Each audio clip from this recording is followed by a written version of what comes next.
ನಮಸ್ಕಾರ ಗೆಳೆಯರಿ, stock market Kannada ಚಾನಲ್ಗೆ ಸುಸ್ವಾಗತ. ಗೆಳೆಯರಿ, ವಿಡಿಯೋದಲ್ಲಿ ಇವತ್ತು during the market Q4 result ಅನ್ನ ಅನೌನ್ಸ್ ಮಾಡಿದಂತ ಎರಡು ಕಂಪನಿಗಳ ರಿಸಲ್ಟ್ ಅನ್ನ ಈ ವಿಡಿಯೋದಲ್ಲಿ ಕವರ್ ಮಾಡ್ತಾ ಇದ್ದೀನಿ. ನೋಡೋಣ ಎರಡು ಕಂಪನಿಗಳ ರಿಸಲ್ಟ್ ಹೇಗಿದೆ, ಹಾಗೆ ಸ್ಟಾಕ್ ಗಳ ರಿಯಾಕ್ಷನ್ ಹೇಗಿದೆ, ಎಲ್ಲಾನು ಕೂಡ ತಿಳ್ಕೊಳ್ಳುವಂತ ಪ್ರಯತ್ನ ಮಾಡೋಣ. ಮೊದಲಿಗೆ ಆಸ್ ಯೂಶುವಲ್ ಸ್ಟಾಕ್ ಗಳಿಗೆ ಹೋಗೋದಕ್ಕೆ ಮುಂಚೆ ಡಿಸ್ಕ್ಲೇಮರ್ ಕೊಡ್ಲಿಕ್ಕೆ ಇಷ್ಟಪಡ್ತೀನಿ. ಇಲ್ಲಿ ಕವರ್ ಮಾಡ್ತಿರೋಂಥ ಯಾವುದೇ ಸ್ಟಾಕ್ ಅನ್ನು ಕೂಡ ರೆಕಮೆಂಡ್ ಮಾಡ್ತಿಲ್ಲ. ನೀವು ಫರ್ದರ್ ಸ್ಟಡಿ ಮಾಡಿ ಡಿಸಿಷನ್ ತಗೊಳ್ಬಹುದು. ಆಸ್ ಎ ಎಜುಕೇಶನಲ್ ಪರ್ಪಸ್ ನಾನು ಈ ವಿಡಿಯೋನ ನಿಮ್ಮ ಮುಂದೆ ತರ್ತಾ ಇದ್ದೀನಿ. ಹಾಗಾದ್ರೆ ಮೊದಲನೇ ಸ್ಟಾಕ್ ಅನ್ನ ನಾವು ನೋಡುತ್ತಿದ್ರೆ ಸಮಿಲ್ ಅಥವಾ ಸಂವರ್ಧನ ಮದರ್ಸನ್ ಇಂಟರ್ನ್ಯಾಷನಲ್ ಲಿಮಿಟೆಡ್ ಆಟೋ ಎನ್ಸಿಲರೀಸ್ ಅಲ್ಲಿ ಕೆಲಸ ಮಾಡುವಂತಹ ಕಂಪನಿ. ನೋಡಬಹುದು ಇವತ್ತು 4.23% ರ್ಯಾಲಿ ಸ್ಟಾಕ್ ಅಲ್ಲಿ ಕಂಡು ಬಂದಿದೆ. ಎಸ್ಪೆಷಲಿ ನಾರ್ಮಲ್ ಆಗಿ ಟ್ರೇಡ್ ಆಗ್ತಾ ಇತ್ತು. ರಿಸಲ್ಟ್ ಅನೌನ್ಸ್ ಆದ ತಕ್ಷಣ ಯಾವ ರೀತಿ ಸ್ಪೈಕ್ ಸ್ಟಾಕ್ ಅಲ್ಲಿ ಕಂಡು ಬಂದಿದೆ ಅಂತ ನೋಡಬಹುದು. ಬನ್ನಿ ರಿಸಲ್ಟ್ ಅನ್ನು ನೋಡಿಕೊಂಡು ಬೇರೆ ವಿಚಾರಗಳ ಬಗ್ಗೆ ತಿಳ್ಕೊಳ್ಳುವಂತ ಪ್ರಯತ್ನ ಮಾಡೋಣ. ಮೊದಲಿಗೆ ಕಂಪನಿ ಸಬ್ಮಿಟ್ ಮಾಡಿರುವಂತಹ PDF ಫೈಲ್ ಅನ್ನು ಓಪನ್ ಮಾಡಿದ್ದೀನಿ. ಇಲ್ಲಿ ಡಿವಿಡೆಂಡ್ ಅನೌನ್ಸ್ಮೆಂಟ್ ಬಗ್ಗೆ ಕೂಡ ನೋಡಬಹುದು.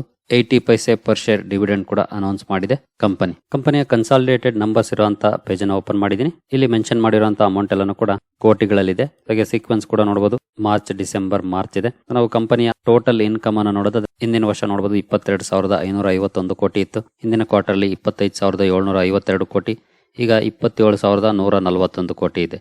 ಇಯರ್ ಆನ್ ಇಯರ್ ಆಗ್ಬೋದು ಅಥವಾ ಕ್ವಾರ್ಟರ್ ಆನ್ ಕ್ವಾರ್ಟರ್ ಆಗ್ಬೋದು, ಕಂಪನಿಯ ಪರ್ಫಾರ್ಮೆನ್ಸ್ ಇಂಪ್ರೂವ್ ಆಗಿದೆ ರೆವಿನ್ಯೂನಲ್ಲಿ. ನಂತರ ಎಕ್ಸ್ಪೆನ್ಸಸ್, ಟೋಟಲ್ ಎಕ್ಸ್ಪೆನ್ಸಸ್ ನೋಡಬಹುದು. ಹಿಂದಿನ ವರ್ಷ 21,574 ಕೋಟಿ ಇತ್ತು. ಹಿಂದಿನ ಕ್ವಾರ್ಟರ್ ಅಲ್ಲಿ 24,964 ಕೋಟಿ, ಈಗ 25,661 ಕೋಟಿ.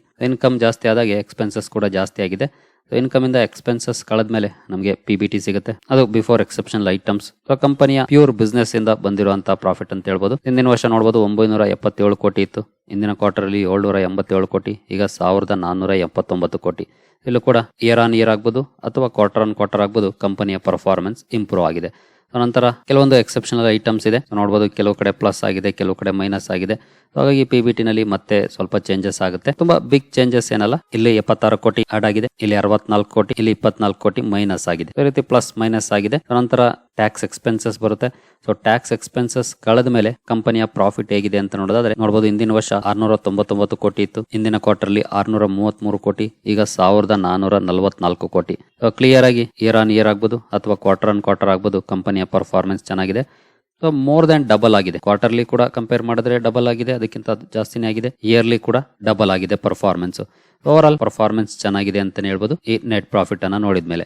ನಂತರ EPS ಫಾರ್ಮಲಿ ನೋಡೋದಾದ್ರೆ ಇಲ್ಲೂ ಕೂಡ ನೋಡಬಹುದು 0.97 ಇಂದ 2.02 ಗೆ ಬಂದಿದೆ. ಹಿಂದಿನ ಕ್ವಾರ್ಟರ್ ಅಲ್ಲಿ 0.8 ಇತ್ತು. ಕ್ಲಿಯರ್ ಆಗಿ ಎರಡು ಕಡೆ ಒಳ್ಳೆ ಪರ್ಫಾರ್ಮೆನ್ಸ್ ಇದೆ. ಹಾಗೆ ಕಂಪನಿಯ ಸೆಗ್ಮೆಂಟ್ ವೈಸ್ ರೆವಿನ್ಯೂ ನಾವು ನೋಡೋದಾದ್ರೆ ವೈರಿಂಗ್ ಆರ್ನೆಸ್ ಬಿಸ್ನೆಸ್ ನೋಡಬಹುದು.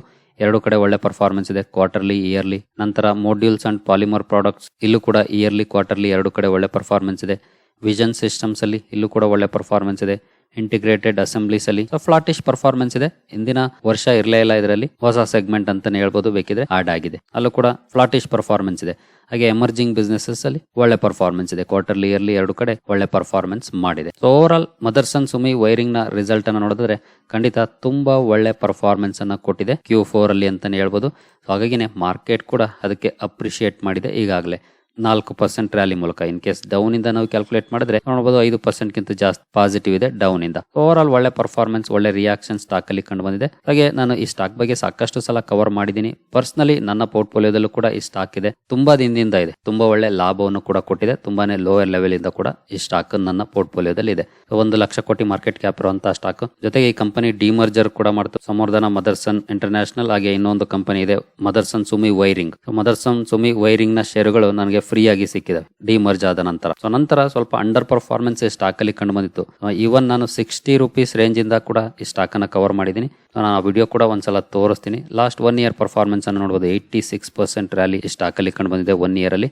ಹಾಗೆ 5 ಇಯರ್ಸ್ ಪರ್ಫಾರ್ಮೆನ್ಸ್ ಅನ್ನ ನೋಡಿದ್ರೆ 92% ನೋಡಬಹುದು. ಯಾವ ರೀತಿ ಡೌನ್ ಆಗಿತ್ತು ಹೈಯಿಂದ ಅಂತ. ಎಸ್ಪೆಷಲಿ 21 ನಂತರ ಅಂದ್ರೆ ಡಿಮರ್ಜ್ ಆದ ನಂತರ ಭರ್ಜರಿ ಡೌನ್ ಫಾಲ್ ಈ ಸ್ಟಾಕ್ ಅಲ್ಲಿ ಕಂಡು ಬಂದಿತ್ತು ನೋಡಬಹುದು. More than 60% down fall stock ಅಲ್ಲಿ ಕಂಡು ಬಂದಿತ್ತು.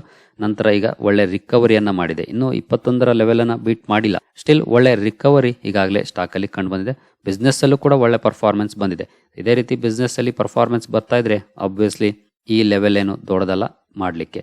ನಂತರ ಮ್ಯಾಕ್ಸಿಮಮ್ ಪರ್ಫಾರ್ಮೆನ್ಸ್ ಅನ್ನ ನೋಡಿದ್ರೆ ನೋಡಬಹುದು ಹೈಲಿ ವೋಲಟೈಲ್ ಪರ್ಫಾರ್ಮೆನ್ಸ್ ಇತ್ತು. 2017ರಲ್ಲಿ ಯಾವಾಗ ಆಟೋ ಇಂಡಸ್ಟ್ರಿ ಡೌನ್ ಫಾಲ್ ಶುರುವಾಯಿತು ಆಗ ತುಂಬಾನೇ ರಿಯಾಕ್ಷನ್ ಸ್ಟಾಕ್ ಅಲ್ಲಿ ಬಂದಿತ್ತು. ಇಲ್ಲೂ ಕೂಡ ತುಂಬಾ ಒಳ್ಳೆ ಡೌನ್ ಫಾಲ್ ಬಂದಿತ್ತು. ನಂತರ 2020 ನಂತರ ಒಳ್ಳೆ ರಿಕವರಿ ಕೂಡ ಬಂತು. ಬಟ್ ರಿಕವರಿ ನಂತರ ಡಿಮರ್ಜರ್ ಯಾವಾಗಾಯ್ತು ನಂತರ ಡೌನ್ ಫಾಲ್ ಆಯ್ತು. ಸೊ ಈಗ ಮತ್ತೆ ರೀಗೇನ್ ಮಾಡ್ಕೊಳ್ಳೋಕೆ ಹೊರಟಿದೆ. ನೋಡೋಣ ಎಷ್ಟರ ಮಟ್ಟಿಗೆ ಪರ್ಫಾರ್ಮೆನ್ಸ್ ಅನ್ನ ಕೊಡುತ್ತೆ ಅಂತ. ಬಟ್ ಬಿಸ್ನೆಸ್ ವೈಸ್ ಅಂತೂ ಈ ಕ್ವಾರ್ಟರ್ ಅಲ್ಲಿ ತುಂಬಾ ಒಳ್ಳೆ ಪರ್ಫಾರ್ಮೆನ್ಸ್ ಇದೆ. ಇನ್ ಕೇಸ್ ಇದೇ ರೀತಿ ಸಾಲಿಡ್ ಬಿಸ್ನೆಸ್ ಪರ್ಫಾರ್ಮೆನ್ಸ್ ಅನ್ನ ಮುಂದುವರಿಸಿದ್ರೆ ಖಂಡಿತ ಈ ಹಳೆ ಲೆವೆಲ್ಗಳೇನಿದಾವೆ 2018 ಲೆವೆಲ್ ಹಾಗೂ 2021 ಲೆವೆಲ್ ತುಂಬಾ ದೊಡ್ಡ ಲೆವೆಲ್ ಏನಾಗಲ್ಲ ಈ ರೀತಿ ಬಿಸ್ನೆಸ್ ಪರ್ಫಾರ್ಮೆನ್ಸ್ ಅನ್ನ ಕೊಟ್ರೆ. ಹಾಗೆ ನಾವು ಇಂದಿನ ವಿಡಿಯೋ ಒಂದ್ಸಲ ನೋಡೋದಾದ್ರೆ ನಾವಿಲ್ಲಿ ನೋಡಬಹುದು 68 ರೂಪೀಸ್ ಟ್ರೇಡ್ ಆಗ್ತಾ ಇತ್ತು. ಯಾವಾಗ ಅಂತ ನೋಡೋದಾದ್ರೆ ನೋಡಬಹುದು March 16, 2023. ಸೊ ಒಂದು ವರ್ಷಕ್ಕಿಂತ ಒಂದೆರಡು ತಿಂಗಳು ಹೆಚ್ಚಾಗಿದೆ. ಒಳ್ಳೆ ಪರ್ಫಾರ್ಮೆನ್ಸ್ ಅನ್ನ ಕೊಟ್ಟಿದೆ. ಈವನ್ 68ಗಿಂತ ಒಳಗಡೆಯಿಂದ ಕೂಡ ನಾನು ಕವರ್ ಮಾಡಿದ್ದೀನಿ. ಬಿಲೋ 100 ರೂಪೀಸ್ ಸ್ಟಾಕ್ಸ್ ಅಂತ ಕವರ್ ಮಾಡಿದ್ದೆ, ಅದರಲ್ಲೂ ಕೂಡ ಈ ಸ್ಟಾಕ್ ಇತ್ತು. ಬಟ್ ನಂತರ ಈಗ ಒಳ್ಳೆ ಪರ್ಫಾರ್ಮೆನ್ಸ್ ಕಂಡು ಬಂದಿದೆ.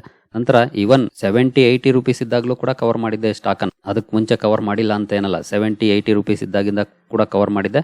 ಬಟ್ ಅಗೇನ್ ಡೌನ್ ಆಗಿತ್ತು. 70-80 ರೂಪೀಸ್ ಇಂದ ಮತ್ತೆ ಡೌನ್ ಆಗಿ ಮತ್ತೆ ಈಗ ರಿಕವರಿ ಈ ಸ್ಟಾಕ್ ಅಲ್ಲಿ ಕಂಡು ಬಂದಿರೋದು. ಸೊ ನಾನು ಯಾಕೆ ಈ ಸ್ಟಾಕ್ ಗಳನ್ನ ಈ ರೀತಿ ಕವರ್ ಮಾಡ್ತೀನಿ, ಇಂದಿನ ವಿಡಿಯೋಗಳನ್ನ ತೋರಿಸ್ತೀನಿ ಅಂತಂದ್ರೆ, ನಾವು ಹೋಲ್ಡ್ ಮಾಡೋದು ಎಷ್ಟು ಇಂಪಾರ್ಟೆಂಟ್ ಆಗುತ್ತೆ ಅನ್ನುವಂತ ಇಂಪಾರ್ಟೆನ್ಸ್ ಅನ್ನ ತಿಳಿಸ್ಲಿಕ್ಕೆ ಅಷ್ಟೇ. ನನಗೆ ಇನ್ನೇದೇ ಉದ್ದೇಶ ಇಲ್ಲ, ನಾನು ಹಿಂದೆ ಈ ಸ್ಟಾಕ್ ಅನ್ನ ಕವರ್ ಮಾಡಿದ್ದೆ, ಈ ಸ್ಟಾಕ್ ನೋಡಿ ಇಲ್ಲಿದೆ ಅಲ್ಲಿದೆ ಅಂತ ಹೇಳಿಕೋಸ್ಕರ ನಾನು ಖಂಡಿತ ಕವರ್ ಮಾಡೋದಿಲ್ಲ. ಒಳ್ಳೆ ಸ್ಟಾಕ್ ಗಳನ್ನ ಬೈ ಮಾಡಿದ್ಮೇಲೆ ಹೋಲ್ಡ್ ಮಾಡೋದು ಎಷ್ಟು ಇಂಪಾರ್ಟೆಂಟ್ ಆಗುತ್ತೆ ಅನ್ನೋದನ್ನ ನಿಮ್ಗೆ ಅರ್ಥ ಮಾಡಿಸ್ಲಿಕ್ಕೋಸ್ಕರ ಕವರ್ ಮಾಡ್ತೀನಿ ಇಂದಿನ ವಿಡಿಯೋಗಳನ್ನ. ಯಾಕೆಂದ್ರೆ ತುಂಬಾ ಜನ 10%, 15%, 20% ಕರೆಕ್ಷನ್ ಆದ ತಕ್ಷಣ ಗಿವ್ ಅಪ್ ಮಾಡ್ಬಿಡ್ತಾರೆ. ಆ ಸ್ಟಾಕ್ ಇಂದ ಎಕ್ಸಿಟ್ ಆಗ್ಬಿಡ್ತಾರೆ. ಅವ್ರಿಗೆ ಗೊತ್ತಿರುತ್ತೆ ಆ ಸ್ಟಾಕ್ ಫಂಡಮೆಂಟಲಿ ಸ್ಟ್ರಾಂಗ್ ಇರುವಂತ ಸ್ಟಾಕ್ ಅಂತ. ಬಟ್ ಕರೆಕ್ಷನ್ ಆದ ತಕ್ಷಣ ಅದನ್ನ ಹೋಲ್ಡ್ ಮಾಡುವಂತ ಪೇಷನ್ಸ್ ಇರೋದಿಲ್ಲ. ಸೊ ಪೇಷನ್ಸ್ ಅನ್ನ ಕಳ್ಕೊಳ್ತಾರೆ. ಯಾಕಂದ್ರೆ ಇದು ಗ್ಲೋಬಲ್ ಲೆವೆಲ್ ಅಲ್ಲಿ ಪ್ರೆಸೆನ್ಸ್ ಅನ್ನ ಹೊಂದಿರುವಂತಹ ಕಂಪನಿ. ನೀವು ಎಲ್ಲೇ ಅಂದ್ರೆ ಯಾವುದೇ ದೇಶದಲ್ಲಿ ಆಟೋ ಇಂಡಸ್ಟ್ರಿ ಸ್ಟ್ರಗಲ್ ಮಾಡ್ತಿದೆ ಅಂದ್ರೆ ಆಗ ಅದರ ಕ್ಲಿಯರ್ ಇಂಪ್ಯಾಕ್ಟ್ ಈ ಸ್ಟಾಕ್ ಮೇಲೆ ಬೀಳುತ್ತೆ. ಅದೊಂದು ಡಿಸ್ಅಡ್ವಾಂಟೇಜ್ ಕೂಡ ಹೌದು ಈ ಕಂಪನಿಗೆ. ಯಾಕೆಂದ್ರೆ ಫಾರ್ ಎಕ್ಸಾಂಪಲ್ ಇಂಡಿಯಾದಲ್ಲಿ ಆಟೋ ಇಂಡಸ್ಟ್ರಿ ಚೆನ್ನಾಗಿ ಪರ್ಫಾರ್ಮ್ ಮಾಡ್ತಾ ಇದೆ. ಇನ್ ಕೇಸ್ ಏನಾದ್ರು ಯುರೋಪ್ ಅಲ್ಲಿ ಸ್ಲೋ ಡೌನ್ ಇದೆ ಅಂತ ಇಟ್ಕೊಳ್ಳಿ, ಫಾರ್ ಎಕ್ಸಾಂಪಲ್ ಉದಾಹರಣೆಗೆ, ಅದರ ಕ್ಲಿಯರ್ ಇಂಪ್ಯಾಕ್ಟ್ ಈ ಕಂಪನಿ ಮೇಲೆ ಬೀಳುತ್ತೆ. ಯಾಕೆಂತಂದ್ರೆ ಯುರೋಪ್ ಅಲ್ಲೂ ಕೂಡ ಈ ಕಂಪನಿಯ ಪ್ರೆಸೆನ್ಸ್ ಇದೆ, ಅಲ್ಲೂ ಕೂಡ ಸಾಕಷ್ಟು ಬಿಸ್ನೆಸ್ ಅನ್ನ ಮಾಡುತ್ತೆ. ಸೊ ಆ ಕಾರಣದಿಂದ ಹಾಗಾಗಿ ಗ್ಲೋಬಲ್ ಪ್ರೆಸೆನ್ಸ್ ಇರುವಾಗ ಕೆಲವು ಸಲ ಅಡ್ವಾಂಟೇಜಸ್ ಇರುತ್ತೆ, ಕೆಲವು ಡಿಸ್ಅಡ್ವಾಂಟೇಜಸ್ ಇರುತ್ತೆ. ಖಂಡಿತ ಒಳ್ಳೆ ಕಂಪನಿ, ಅದರಲ್ಲಿ ಯಾವುದೇ ರೀತಿ ಡೌಟ್ ಇಲ್ಲ. ಸಾಕಷ್ಟು ಸಲ ಬೋನಸ್ ಅನ್ನು ಕೂಡ ಕೊಟ್ಟಿದೆ, ಹಾಗಾಗಿ ಪ್ರೈಸ್ ಇಷ್ಟು ಕಾಣ್ತಾ ಇದೆ. ಇಲ್ಲಾಂದಿದ್ರೆ ಇದು ಕೂಡ ಸಾವಿರಗಳಲ್ಲಿ ಇರ್ತಾ ಇತ್ತು. ಸೊ ಯಾರಾದ್ರೂ ಸ್ಟಾಕ್ ಡೌನ್ ಆಯ್ತು 10-20% ಅಂತ ಎಕ್ಸಿಟ್ ಆಗಿದ್ರೆ ಖಂಡಿತ ಅವ್ರಿಗೆ ಲಾಸ್ ಆಗಿರುತ್ತೆ. ಜಸ್ಟ್ ಹೋಲ್ಡ್ ಮಾಡಿದ್ರು ಕೂಡ ಒಳ್ಳೆ ಲಾಭ ಆಗಿರುತ್ತೆ. ಇನ್ ಕೇಸ್ ಈ ಡೌನ್ ಫಾಲ್ ಗಳನ್ನ ಬಳಸ್ಕೊಂಡು ಯಾರಾದ್ರೂ ಬೈ ಮಾಡಿದ್ರೆ ಲಾಭ ಇನ್ನೂ ಜಾಸ್ತಿ ಆಗಿರುತ್ತೆ. ಇದಕ್ಕೆ ಹೇಳೋದು, ಒಳ್ಳೆ ಕಂಪನಿಗಳು ಬಿದ್ದಾಗ ಅದು ಅಪಾರ್ಚುನಿಟಿ, ಅವಕಾಶ, ಅದ್ಭುತ ಅವಕಾಶ ಡಿಸ್ಕೌಂಟ್ ಅಲ್ಲಿ ಒಳ್ಳೆ ಸ್ಟಾಕ್ ಗಳನ್ನ ಬೈ ಮಾಡಕ್ಕೆ. ಅದು ಯಾವುದೇ ಸ್ಟಾಕ್ ಆಗಿರ್ಬೋದು, ಅದನ್ನ ಬಳಸ್ಕೊಳ್ಬೇಕು. ಸಾಧ್ಯ ಆದ್ರೆ, ಸಾಧ್ಯ ಆಗ್ಲಿಲ್ವಾ, ನಮ್ಮ ಹತ್ರ ಹಣ ಇಲ್ವಾ, ಜಸ್ಟ್ ವೆಯ್ಟ್ ಮಾಡಬೇಕು, ಪೇಷನ್ಸ್ ಇರಬೇಕು ಅಷ್ಟೇ. ಖಂಡಿತ ಸ್ಟಾಕ್ ಮಾರ್ಕೆಟ್ ಅಲ್ಲಿ ಇನ್ವೆಸ್ಟ್ ಮಾಡೋದು ತುಂಬಾ ಈಸಿ.